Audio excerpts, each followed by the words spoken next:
नमस्कार, मैं सुनीता कथा मंथन में आप सबका स्वागत करती हूँ। कथा मंथन में आज सारा आकाश का 10वां अध्याय पढ़ेंगे। एम्प्लॉयमेंट एक्सचेंज के बाहर जिन सज्जन से भेंट हुई थी उनकी बात मैंने प्रभा को भी बताई। उनकी कही हुई बातें लगातार मेरे दिमाग में कौंधती रही। मुझे उनके बात करने का ढंग, आत्मविश्वास से भरा लहजा और शोभ सभी कुछ तब इतने अच्छे लगे थे कि मन ही मन में अफसोस करने लगा उनसे जान पहचान क्यों नहीं कर ली। शायद इसलिए कि मेरे दर्द को उनके शब्दों का सहारा मिला था, लेकिन उनसे फिर दोबारा इतनी जल्दी भेंट हो जाएगी यह उस समय तो मैंने सोचा भी नहीं था। यूं आंखें उन्हें आते जाते खोज निकालने को बेचैन रहती ही थी। मुझे देखते ही दिवाकर बोला, इसे कहते हैं बड़ी उम्र वाला शैतान, यानी जो याद करते ही आटपके उसी अंग्रेजी में शैतान कहते हैं और भारत में उसे बड़ी उम्र वाला समझा जाता है। तुम अपने आप को किस कटघरे में रखना पसंद करोगे? फीकी मुस्कान के साथ बैठक में प्रवेश करते हुए मैंने पूछा, जिसमें तुम्हारी इच्छा हो। लेकिन आराम कुर्सी पर बैठे एक दूसरे सज्जन को देखकर मैं सकुचा गया। अपने आधे शरीर को उन्होंने सामने लंबा चौड़ा अखबार तानकर छिपा रखा था। मैंने हाथ के इशारे से पूछा, कौन है? सुनिए, अखबार तो यहीं रहेगा, आइए अपने दोस्त से आपका परिचय कराएं। दिवाकर ने उनका अखबार पकड़कर खींचते हुए कहा। नए व्यक्ति के आने पर भी यूं लीन होकर अखबार पढ़ते रहना मुझे उनकी असभ्यता लगी। अखबार हटते ही जब एक क्लीन शेव्ड सूरत बाहर आई तो मैं चौंक कर उछल सा पड़ा। अरे आप? उन्होंने निहायत इत्मीनान से अखबार एक तरफ समेट कर रखते हुए कहा, जी मैं वही हूँ। दिवाकर आपकी इतनी बातें करता रहता है कि उस दिन देखते ही लगा कहीं आप ही ना हो। इरादा था कि यह परिचय करवाए, उससे पहले खुद ही परिचय कर लूँ। उस दिन कैंट से आ रहा था तो लगा शायद आप ही हैं। सचमुच? मैं तो बाद में अफसोस करता रहा कि आपसे परिचय क्यों नहीं किया। उस दिन आपकी बातों ने मुझे इतना ज़्यादा, मेरे भीतर कृतज्ञ जैसा कुछ उमड़ने लगा। उसे रोककर मैं बोला, अपनी बात वही तोड़ दी। दिवाकर ने निराशा से दोनों हाथों को झटका। अजी आप क्या परिचय करवाएं, आप लोग तो पहले ही कहाँ मिल लिए भाई। अच्छा खैर समर, मैं इन्हीं के बारे में बात कर रहा था। ये हैं हमारे शिरीष भाई साहब। ये कह तो रहे थे कि शायद तुम्हें कहीं देखा है या मिल आए हो, लेकिन मैंने बताया कि उसका तो 2-3 दिन से कहीं कोई पता ही नहीं है। पुलिस खोजती फिर रही है। उसके मजाक की तरफ ध्यान न देकर मैंने कृतज्ञता से कहा, अगर मुझे तब पता होता कि आप ही शिरीष भाई साहब हैं तो क्या क्या मारने पीटने का इरादा था क्या? और वे खिलखिलाकर हंस पड़े। अच्छा खैर, सारी बातें छोड़िए और आराम से बैठिए। मुझे यहाँ आए 2-3 दिन हो गए, आया हूँ तभी से तुम्हारी राह देख रहा हूँ। मुझे तो ऐसे ही एक जरूरी काम में फंस जाना पड़ा, मैंने माफ़ी मांगने के लहजे में कहा। फिर पूछा, आप यहाँ किस काम से? या हाँ, काम से ही समझिए। यूँ बहन को लाया था। उन्होंने दिवाकर की ओर देखा। वे तहमत और बनियान पहने थे, कंधे पर तौलिया था, शायद नहाने जाने को थे। माताजी से मिलाने लाए होंगे? मैंने बिना किसी विशेष उद्देश्य के पूछा। नहीं, मिलाने तो नहीं लाया। इस बार वे सुस्त होकर अपने में खो गए। पर हाँ, मिलाना ही समझिए। क्यों दिवाकर, तुमने नहीं बताया इन्हें? भाई समर साहब, बात कुछ यूं है, हमारी बहन को पहले हिस्टीरिया के दौरे आते थे, फिर अचानक वह एकदम पागलों जैसी हरकत करने लगी। कहें उन दौरों का समय बढ़ता चला गया। डॉक्टर ने बताया कि जल्दी से जल्दी किसी मेंटल हॉस्पिटल में दाखिल ना किया गया तो केस काफ़ी खराब हो जाएगा। परसों उसे भर्ती करके आए हैं। तुम होते तो तुम्हें भी छोड़ आते, बीच में दिवाकर ने कहा। मुझे उस पर झुंझलाहट आने लगी। इतनी गंभीर बात में भी उसे मजाक ही सूझ रहा है। फिर और भी ध्यान से उसकी तरफ मुखातिब होकर कहा, हिस्टीरिया के दौरे क्यों आने लगे? इसके बारे में डॉक्टरों ने कुछ नहीं बताया? इसके बारे में डॉक्टर क्या बताएंगे? शिरीष बोले, यह तो हमेशा मानसिक परेशानियों और बहुत अधिक चिंताओं और नर्वस दबाव से आने लगते हैं। यूँ डॉक्टर के पास जाओ तो कुछ ना कुछ बताएगा ही, लेकिन असली कारण हम जानते हैं। वे कुछ देर चुप रहकर चिंतित भाव से अपने पंजों की उंगलियां आपस में फंसाकर उन्होंने चटकाते हुए रहे। फिर अपने आप से बोले, और सोचा जाए तो बात दरअसल कोई खास नहीं है, लेकिन उसकी समझ में आती ही नहीं। क्या किया जाए? गलती हमारे घर वालों की ही थी। उसकी शादी कर दी छोटी सी उम्र में, मुश्किल से तब वह 11-12 साल की। पतिदेव उस समय पढ़ रहे थे। अब उन्होंने पढ़ाई पूरी की तो अचानक इल्जाम हुआ कि पत्नी अशिक्षित है और उसके साथ उसका निवाह नहीं हो सकता। सो तब से एक तरह से छोड़ ही रखा है। मैं अपने साथ ही रखता था, सो दिन रात पीछे लगकर मैट्रिक तो करा दिया, लेकिन कमबख्त सोचती इतना है कि कुछ ना पूछिए। अगर यह रोग नहीं लगा लेती तो इस साल इंटर कर लेती। मैं उसे लाख समझाता कि तुझे फिक्र क्या है, किसी की सुनती ही नहीं। रात को सोते सोते बर्राने लगती है। बात कहते कहते बहन के दुख से उनका गला भर रहा है। वे मुंह मोड़कर अखबार के पन्ने ठीक से लगाने लगे। मैंने गंभीरता से कहा। मुझे लगा जैसे मुन्नी की बात बता रहे हैं। कुछ देर बाद पूछा, तब तो आपकी हर बार यहाँ आना पड़ेगा? जी हाँ, महीने में 2-3 बार तो आना ही पड़ेगा। बड़ी परेशानी है। वे निहायत ही थके स्वर में बोले, मैं तो राह देख रहा हूँ कि हिंदू कोड बिल पास करके वैसे ही ये नेता लोग को एक आध कानून बना दे तो तलाक दिलाकर कहीं और शादी करा दूं। ना सही शादी एक बेकार का पुछल्ला तो हटेगा, लेकिन इन्हें अपनी वोटों की पड़ी है। घर वाले सब तो विरोध में है, मगर मुझसे तो यूं मरते नहीं देखा जाता। यूं मरते हुए तो बहन को सचमुच ही नहीं देखा जा सकता, लेकिन उसका इलाज तलाक हो, यह मेरी समझ में नहीं आया। पूछा, आप तलाक या पिता की संपत्ति में पुत्री के भी बराबरी हिस्से के पक्ष में हैं? बहुत ही आश्वस्त और अंतिम निर्णय के स्वर में बोले, एकदम, लेकिन इससे हमारे सारे समाज का ढांचा चरमरा नहीं जाएगा? मैंने चिंता से कहा। किस समाज का? समझा नहीं। उन्होंने आश्चर्य से पूछा। हमारे हिंदू समाज का। मैंने साहस करके कहा। चारों तरफ भयानक गड़बड़ी फैल जाएगी। शादी विवाह जैसी पवित्र चीज को लोग मन बहलाव का एक साधन बना लेंगे। 2 दिन पहले शादी की और फिर तलाक। गुड्डे गुड़ियों का खेल नहीं हो जाएगा। संपत्ति के बंटवारे को लेकर या तो बहनोई और भाइयों में आपस में झगड़े होंगे या बहन भाई में। तब भाई बहन के संबंध प्रेम के कहाँ रह जाएंगे? मैंने दिवाकर की ओर देखा। शायद वह भी मेरी तरफ से कुछ सहारा दे। इन विषयों पर हम लोग घंटों पार्कों में लड़े हैं।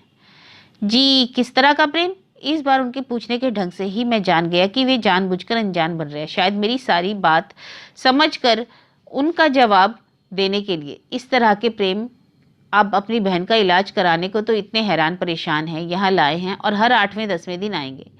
मैंने अपनी बात को जरा जोर देकर कहा, क्योंकि आपके मन में उसके लिए अब दया है, प्यार है। यह कानूनी या शास्त्रीय बंधन नहीं, आपके मन की मांग है, आपकी इच्छा है। कल जब यही बहन आपसे बराबर का हिस्सा मांगेगी तो आप उसके लिए यह दया और प्यार रख पाएंगे? तब आपके मन में ना चाहते हुए भी उसके लिए एक द्वेष होगा। महाशय, इतनी देर सुनने के बाद कुछ लोग कड़े स्वर में उन्होंने कहा, पता नहीं आप इन सबको किन निगाहों से देखते हैं, मगर मैं तो समझता हूँ कि वह युग तब भी इससे अच्छा होगा। अब आपके मन में अपनी बहन के लिए दया या प्रेम है। यह ना तो कानूनी बंधन है, न बाहरी सामाजिक दबाव। आप दया भी ना करें, जरा से बेशरम हो जाए तो वह बेचारी कुछ नहीं कर सकती। रोएगी, 2-1 आदमियों से शिकायत करेगी और अपनी किस्मत को कोसेगी। इससे उसे आपकी इच्छा पर जीने को तो नहीं मजबूर करना पड़ेगा। द्वेष और प्यार आपकी इच्छा पर नहीं होंगे। वह आपकी कृपा के टुकड़ों पर तो नहीं जिएगी मरेगी। जब 2 भाइयों का संपत्ति में बराबर का हिस्सा होता है तब उनमें लड़ाइयाँ नहीं होती। क्यों? दोनों अपना अपना हिस्सा लेकर अपनी अपनी अलग अलग जिंदगियां शुरू कर देते हैं। दूसरे भाई को हिस्सा देना कानून पर ना होकर आपकी इच्छा पर ही होता तो आपकी इच्छा होती आप उसे हिस्सा देते, ना होती तो ना देते या रास्ते का भिखारी बना देते।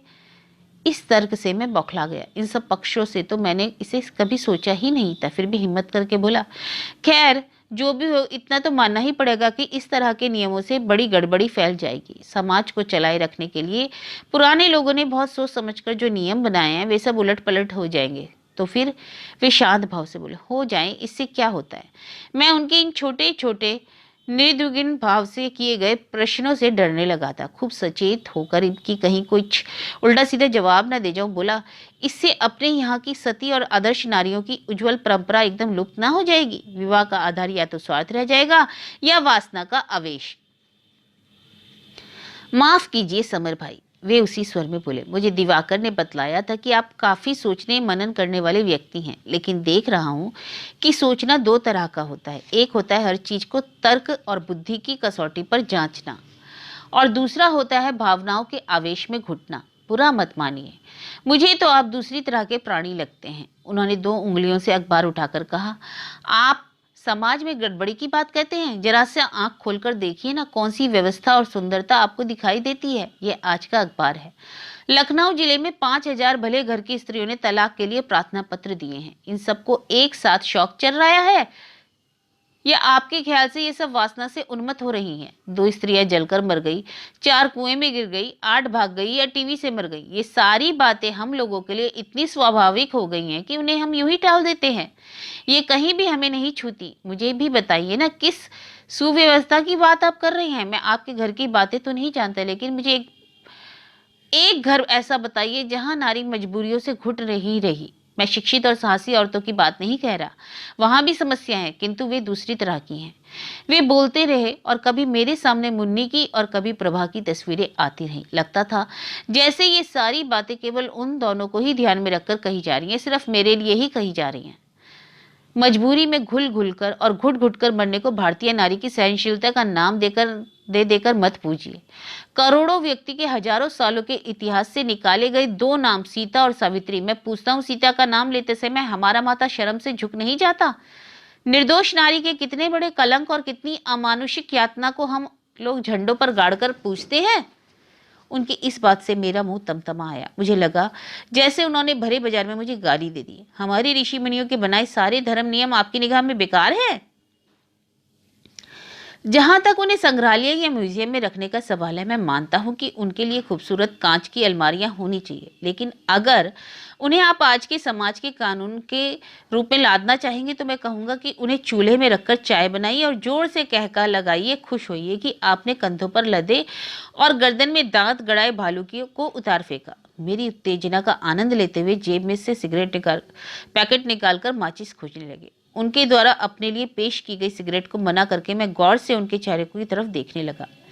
इनकी बहन की तरह इनका दिमाग भी तो कहीं चल नहीं गया? वे धुएं भरी फूंक से जलती तीली को भिजाते रहे और मैं सोचता रहा कि उनके सिर को अगर दीवार से दे मारा जाए तो निकलता हुआ धुआं कैसा लगेगा। जबरदस्ती अपने को वश में रखकर मैंने पूछा, आप अपने हिंदू धर्म को संसार का सर्वश्रेष्ठ धर्म नहीं मानते? वे फिर होठ टेढ़े करके मुस्कुराए। देखता हूँ आप बढ़ती हुई दुनिया से काफी दूर हैं श्रीमान समर जी। आपकी इस संघ वाली भाषा को अरब सागर के पार कोई नहीं जानता। दुनिया एटम और हाइड्रोजन बम बनाती है और आप अपनी गोबर संस्कृति के लिए रोते हैं। इस तरह की दम्भ भरी बातों से पहले आपने कभी दूसरी सभ्यता और संस्कृतियों को जांचने की कोशिश की? पुराने खंडर और ज्ञान की पुरानी किताबें रोम और मिस्र के पास भी कम नहीं हैं। चीन की सभ्यता ने संसार को जो कुछ दिया है उसका आधा भी तो किसी और ने नहीं दिया। ईसाइयों को आप चाहे जितनी गालियां दे कि वे लोगों का धर्म बदलते हैं, मगर वे ही हैं जो अनजाने लोगों के बीच लाखों मुसीबतें सहकर जाते हैं, स्कूल खोलते हैं, अस्पताल खोलते हैं और अपनी जिंदगियां धर्म के नाम पर अर्पित कर देते हैं। आपके यहाँ विश्व के कल्याण की बात करते करते अगर किसी को जोश भी आ जाए तो हिमालय में तपस्या करने भाग खड़ा होता है। पैसा हुआ तो साधुओं को पालने के लिए मंदिर और जागीरें लगा देता है। गरीब हुआ तो सिर घुटाकर दूध मलाई खाने लगता है। आप सिर्फ उनका एक पक्ष देख रहे हैं शिरीष भाई, मैं बोला। एक या दो तो मैं नहीं जानता, मैं तो वही पक्ष देख रहा हूँ जो हमारे सामने है या जिससे कि आज हम सब शिकार हैं। आपके यहाँ दूध की नदियाँ बहती थीं, सोने की वर्षा होती थी, लेकिन आज आप संसार की सबसे जाहिल कौम है। आपका धर्म सबसे ज्यादा अवैज्ञानिक धर्म है। आदमी की बुद्धि के सारे विकास को भूलकर जो धर्म अव्यवहारिक बातों को जीवन का लक्ष्य बताता रहे, संसार के सारे ज्ञान विज्ञान को वेदों में खोजता रहे, वह सचमुच दयनीय है। लखनऊ के इक्का चलाने वाले नवाबों का ध्यान आता है। मुझे तो ये सारी बातें सुन सुनकर और वे अपनी ही बातों में जोर से हंस पड़े। मैंने कोशिश करके कहा, इन बाहरी चीजों पर अपने को केंद्रित करना कभी हमारा लक्ष्य ही नहीं रहा, इसलिए हमने ना कभी दूसरे देशों पर हमले किए, ना धर्म को संसार में फैलाने के लिए जिहाद में बोले। हमारा लक्ष्य तो हमेशा ही आध्यात्मिक शांति और उन्नति रहा। और इस बार सिगरेट पीना बीच में छोड़कर ही वे हो करके हंस पड़े। बड़ा सुंदर शब्द जाल है अपनी लाचारी छिपाने का। इसे ही तो हम लोग गरीबी को पूजना कहते हैं। बाहर हमले ना करने के कारण कोई दार्शनिक आधार ही ऐसा नहीं, बल्कि अच्छी बात है, तुम चिंता मत करो। बल्कि सच्चाई यह है कि आपके पास ताकत नहीं थी, वरना आपस में लड़ने और एक दूसरे का राज्य हड़पने में आप कभी पीछे नहीं रहे। और जिन दार्शनिक अशोक और कनिष्क के पास ताकत थी ना, उन्होंने बाहर वालों पर कृपा कर दी, तो ऐसा भी नहीं है। फिर बीच में ही अपनी बात तोड़कर बोले, मैं ना तो पुराने इतिहास की बात करता हूँ ना हवाई, मैं सीधी बात पूछता हूँ। आज आप अपने देश के किसी भी आदमी को पकड़कर पूछिए उसके मन में कितनी आध्यात्मिक शांति है। आध्यात्मिक शांति सिर्फ दान, ट्रस्टी और चंदे के रूप में दूध मलाई उड़ाने वालों में होती है। मेरा मन कुलबुलाने लगा। ऐसा कौन सा सवाल पूछूं कि इस आदमी की कतरनी सी जवान बंद हो जाए। अचानक ही मैंने पूछा, संसार की उत्पत्ति कैसे हुई? वे फिर जोर जोर से हंसने लगे। अजी आप तो पुराने ऋषि मुनियों की तरह शास्त्र करने लगे। अजी आप तो संसार की उत्पत्ति तो बड़े सीधे ढंग से हुई थी। ब्रह्मा ने सोचा मैं अकेला हूँ, मुझसे नहीं रहा जाता, अब अनेक हो जाऊं, और उसने अपने गुणों का प्रसार कर लिया। तब प्रकृति आ गई, खुदा ने कुन कहा, दुनिया हो गई। इसमें ऐसी क्या दिक्कत है? मेरी नाक से धुआं निकालते हुए सिगरेट को खुले दरवाजे से बाहर फेंका और मुस्कुराई। समर जी, मैं नहीं कहता आज के वैज्ञानिक संसार की उत्पत्ति का जो भी रूप या प्रारंभ बताते हैं वही सत्य है या अंतिम सत्य है, लेकिन इन सारे गपोड़ों से वह ज़्यादा सही नहीं लगता। फिर भाई ज्ञान का कभी अंत होता है? जैसे जैसे हम और जानेंगे हमारी जानकारी बढ़ती जाएगी। फिर उठकर शरीर तोड़ते हुए कहा, हम लोग भी क्या हैं, मिलते हैं ही दुनिया का भूत भविष्य की चिंता ले बैठे। पहले और अब के इस उदाहरण से आपने ये कहीं यह तो नहीं समझा लिया कि मैं बहुत ही बातूनी आदमी हूँ? नहीं नहीं, आपने तो मुझे बहुत सोचने और जांचने का मसाला दिया, मैंने झेप कर कहा। तब तो आप कच्चे हिंदू हो। सच्चा हिंदू सोचता और जांचता कुछ नहीं, वह तो चाहे आध्यात्मिक ज्ञान हो या रिश्वत और ब्लैक का रुपया, सबको ग्रहण करना चाहता है। खैर, मेरी कोई बात अगर आपको बुरी लग गई तो माफ़ कीजिए। बहस करते समय मुझे ध्यान नहीं रहता, जो भी ठीक समझता हूँ कह देता हूँ। यही तो होना चाहिए। मुझे आपसे बहुत सी चीज़ों की बातें करनी है, मैंने कहा। जरूर जरूर, अब तो आपसे अक्सर ही भेंट हुआ करेगी, शिरीष बोले। कुछ बातें आपसे सीखूंगा, कुछ बातों पर आप भी दोबारा सोचना पसंद करेंगे। मुझसे क्या सीखना? मैं लजाकर संकुचित हो उठा। नीचे देखते हुए बोला, मुझे तो सभी बातें नहीं लगी, बहुत सी बातें मालूम हुई। नहीं नहीं, मैं तो भाई किसी भी चीज़ को पूर्ण नहीं मानता। हर चीज़ विकास करती है, इसलिए पूर्ण ज्ञानी कोई नहीं होता। मैं तो ज्ञानी उसे कहता हूँ जिससे जानने की इच्छा हो। जब तक यह इच्छा है तभी तक वह ज्ञानी है। इसके बाद लाइब्रेरी की किताब और उसमें कोई अंतर नहीं। आपकी और दिवाकर की परीक्षा तो हो गई ना, अब आगे क्या करने की सोच रहे हो? वे बड़ी भाई की आत्मीयता से बोले। अब यही समस्या कि आगे क्या किया जाए, समझ में नहीं आ रहा। नए आदमी के सामने अपनी परेशानियों का रोना मुझे कभी अच्छा नहीं लगता। अजी हो सके तो आगे खूब पढ़िए, उन्नति कर सकते हो, वे बोले। आप आजकल क्या कर रहे हैं? मैंने पूछा। एक बार दिवाकर को देखकर वे कहने लगे, मैं तो भाई सरकारी हिंद में 150 रुपये का क्लर्क हूँ। बड़ी मुश्किल से छुट्टी मिलती है, सो शनिवार को आया करूँगा और रविवार को चला जाया करूँगा। यही सोचता हूँ। मुझे उठते हुए देखकर वे बोले, इस बार जब आऊँगा तो आपसे ज़रूर मुलाकात करूँगा। आज तो जा रहा हूँ शाम को। आपसे मिलकर सचमुच बड़ा अच्छा लगा। अपने से ज़्यादा जानने वाले वही व्यक्ति थे जिसने इतनी आत्मीयता से मुझसे बात की। मैं गदगद होया। मेरी बात से उनके चेहरे पर स्नेह उमड़ आया। हाथ मिलाकर मैं बाहर आ गया। दिवाकर में अभी तक चुपचाप इस तरह कभी मुझे कभी उन्हें देख रहा था जैसे दो पहलवानों को देख रहा हो। उसकी हर दृष्टि से लगता जैसे बताना चाहता हो, देखा हमारे भाई साहब को? मैंने कहा, जरा बाहर आओ, एक जरूरी काम है। वह नीचे आ गया। सड़क पर आकर मैंने भारी स्वर में कहा, यार हमें कहीं नौकरी दिलाओ ना, सच बड़ी परेशानी है, वरना सारा पढ़ाना रखा जाएगा। जिंदगी क्लर्की करते करते बीत जाएगी। कुछ दिन तुम्हारे साथ और रह लें। मेरे स्वर के अनुनय से या तो पता नहीं क्यों वह तपाक से बोला, अच्छा तुमने पहले क्यों नहीं बताया? मैं आज ही बाबूजी से कहूँगा और भी एक आध जगह जिक्र करूँगा। हाँ यार, जरा काम ऐसा हो कि पढ़ने लिखने को भी थोड़ा समय मिल सके और अपना काम भी चलता रहे। बहुत सीरियसली तलाश करनी है। मैं कातर हो आया। अच्छी बात है, तुम चिंता मत करो। उससे विदा करके जब आया तो दिमाग में जैसे कोई बड़ी भारी मथानी चल रही थी। शिरीष के उत्तरों ने मुझे इतना बेचैन नहीं किया था जितना इस सब बात ने कि कैसी आसानी से हर बात का जवाब उनके पास तैयार रहता है। सचमुच आज तो बहुत सी नई बातें जानी हैं।